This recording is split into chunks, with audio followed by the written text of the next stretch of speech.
apologies for the meeting. We have apologies from Councillor Finneran and Councillor Byron as kindly signing in as substitute. Can I ask if anybody has any declarations of interest in relation to any item? Councillor Malone? Thanks, Chair. Just to say that I'm a member of the local pension board for Merseyside Local Government Pensions, pension fund, which is mentioned in the event. Thank you. Councillor Byron? I too am a member of the Merseyside Pension Board.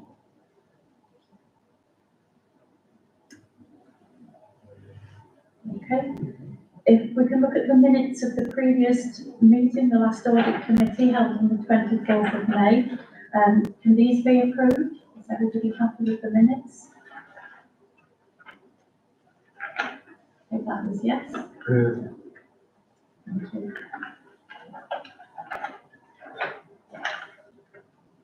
Okay, so we move on to item 4, audit report, audit finance report from Grant Thornton, and Ian is going to introduce. Thanks, Chair.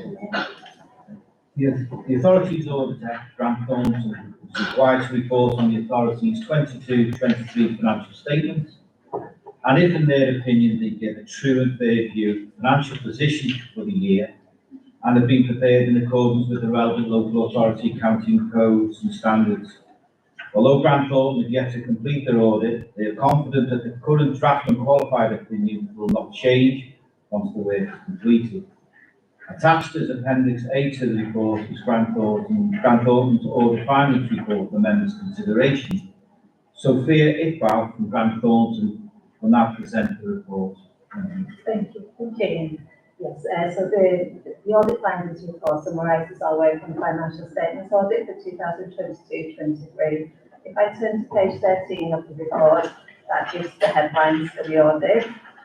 We have a minor adjustment of 0.3 million to the comprehensive income and expenditure account, which has been made.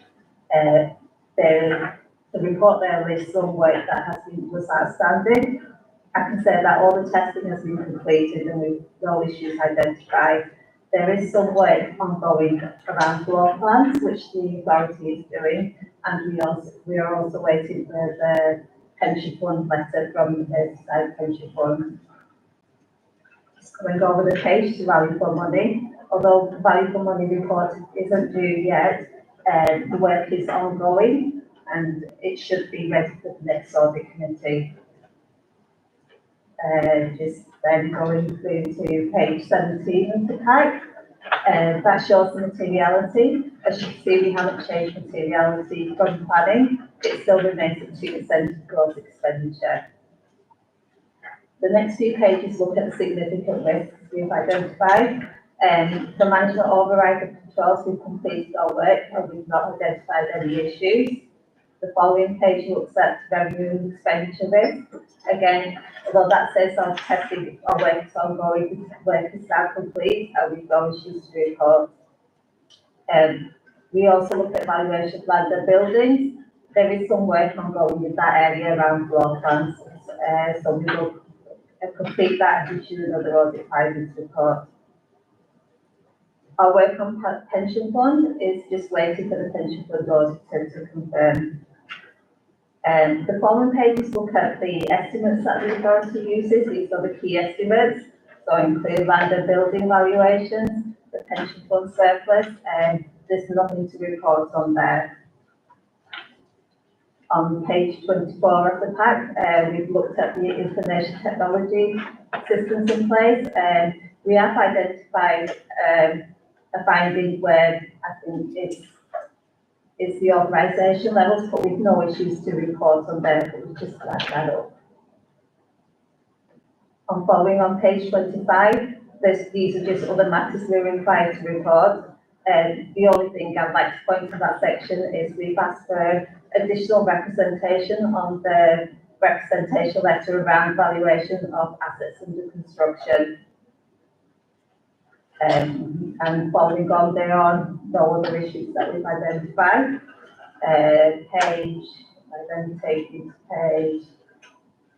We've also not identified any independence or ethics issues that we'd like to communicate. We have identified a few, 3 audit recommendations, and they're listed on Appendix B of the report. And we've identified a follow-up for the prior recommendations.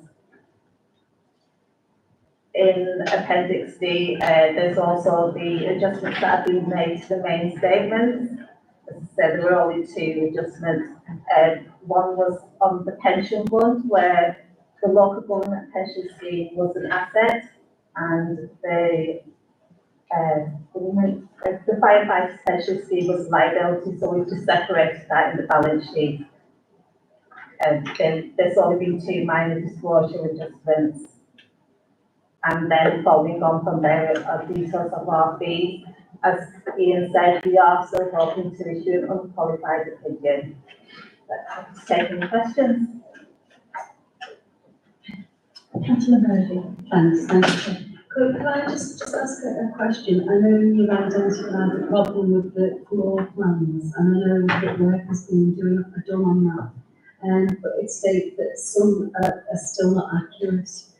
How will that affect us, or it would affect evaluations, but would that affect our insurance on those fire stations as well? No, I don't think it would affect the insurance. I think that we declare all property and we give relevant specifications. I think the issue about the floor area, it was basically not necessarily what data we had. It was the surveyor who we asked about the property, we missed the floor off and it wasn't picked up. So our records were okay, and that's what the insurance is based on.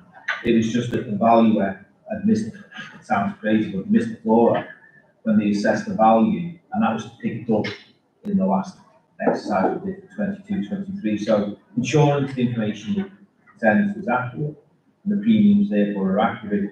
It was just to ensure now that that mistake has been identified as a one-off, and what we're doing. The estates team are going out measuring, looking at floor plans that we have that we're confident are right, and compare them to the value, and confirm hopefully that it was just a one discrepancy between the 4 areas left out. So okay, on the insurance side of it, and we are confident that it is just that one error, and therefore it won't impact on the error that's been found and potential council risks and materiality. Thank you. Thanks, Chair. Any more questions? Thank you. Is it recommended that the members, it is recommended that members note the contents of the auditor's report for that item? Thank you. If we can move on to item 5, statement of accounts. Thanks, Chair. The authority is required to prepare a set of annual financial statements in the format that is set out under the relevant accounting codes and standards, which must then be approved and signed off for publication by the authority. The purpose of this report is to present to members the authority's 22-23 statement of accounts attached to the report in Appendix A, and includes all the relevant financial statements in that required format. The published statement of accounts must include any certificate of opinion entered by the local auditor, Grant Thornton, on whether the statements give a true and fair view of the financial position and have been prepared in accordance with the relevant codes of practice. As stated, unfortunately, Grant Thornton are waiting on some outstanding assurances before they can issue the final auditor's opinion. However, Grant Thornton have issued a draft unqualified opinion on the financial statements and are not expecting to require any modification to their opinion. An unqualified opinion on the statement of accounts confirms the statement represents a true and fair view of the financial position of the authority, and that has been prepared in accordance with the required codes and regulations. The report provides in paragraph 8 to 18 on pages 54 to 60 some background to the 4 core financial statements in Appendix A, summarises the 22-23 movements in the statements, explains any significant changes from the previous year's figures. Paragraph 17 outlines the balance sheet movements between 21-22 and 22-23 and the movements on the authority's assets and liabilities. The code and regulations require a number of notional accounting entries and adjustments that are significant in value to be included within the statement of accounts, such as depreciation charges, They are notional in nature, so they do not form part of the costs that must be funded by the authority's approved general fund budget. The table on page 56 outlines how the 22-23 neutral general fund outturn position, as reported to members of the P&R committee in the meeting in July, becomes a £6 million surplus under the Statement of Accounts Code and Regulations. As per paragraph 7 of the report, though, the budgeted outturn position was not changed to that reported to the P&R committee in July. Officers are not expecting to change the Statement of Accounts once Grant Thornton completed the work, and members are asked to consider the contents of the Statement of Accounts attached as Appendix A to the report. The report recommends that members delegate authority to the Chair of the Audit Committee, the Director of Finance and Procurement, as the Section 151 officer, to amend, if required, and approve for publication the 22-23 Statement of Accounts once Grant Thornton completed their outstanding work. Also attached as Appendix B to the report is the authority's letter of representation. The letter sets out assurances from the authority to the auditor that the relevant accounting standards have been complied with, and gives further assurances that the authority has disclosed all the relevant information to support the financial statements. The report recommends that members delegate authority to the Chair of the Audit Committee and the Director of Finance and Procurement to amend, if required, and sign the letter of representation once GT has completed the audit work. I'm happy to take any questions, Chair, on the report or the statement of accounts. Any questions? Okay. It's recommended that members delegate authority to the Chair of the Audit Committee and Director of Finance and Procurement as the 151 officer to A, amend if required and approve for publication the audited Statement of Accounts 2022-23 attached as Appendix A to this report, and B, amend if required and sign the letter of representation in relation to the 2022-2023 accounts attached as Appendix B. Is that agreed? Thank you. Okay, we'll move on to item 6, 2022-23 annual year-end internal audit reports. And Ian, you'll introduce. Thanks, Chair. So the purpose of the report is to present to members the year-end internal audit report, findings report for consideration and noting, and to approve the internal audit service charter as the foundation of the working arrangements and expected standards internal audit must adhere to when undertaking their work. Paragraph 8 summarises the outcome of the work undertaken by internal audits.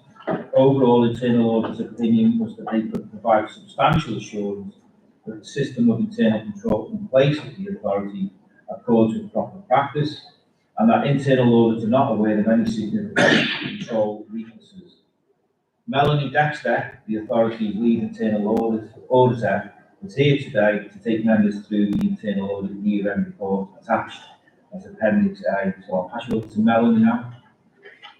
Okay, so as Ian's just mentioned, we've got outlines the annual internal audit opinion for 2023, along with the charter. If I just take you through briefly, Section 2, annual audit opinion identifies the assurance as substantial that the system of internal control in place accords with proper practice. Section 3 outlines a summary of audit work completed across the year, and outlined on pages 185 to 187. In addition to those sections, we've also got Section 4, which outlines the action taken against recommendations made in previous years. So as you will see, there were 29 audit recommendations outstanding during the year, and whilst there are 9 that are ongoing and being worked through, we've coded 20 down to June 2023. And finally, the performance is outlined at Section 5 on page 189. And as outlined by the internal audit service charter is attached as required by the section internal audit standards as appendix B. Any questions? Thank you.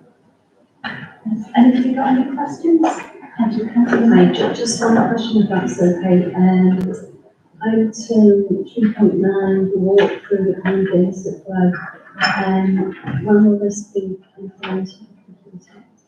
So I'm working with colleagues in finance at the moment to agree the further recommendations. There are a few recommended actions that are identified just to improve the efficiency of the processes without impacting control environment.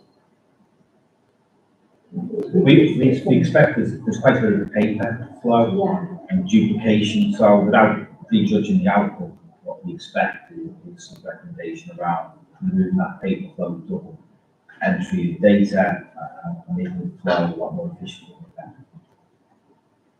And just put this out across this one. Thank you, Vice Chair. Thank you. Thanks for that. Any other questions?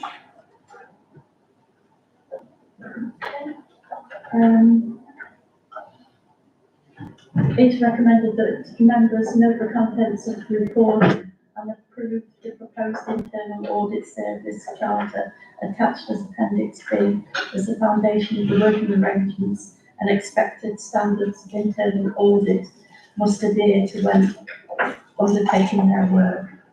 Agree. Okay, the next meeting will take place on the 8th of February 2024. Thank you all for your attendance and for your input. Thank you, Ian. I don't know if it's Yeah.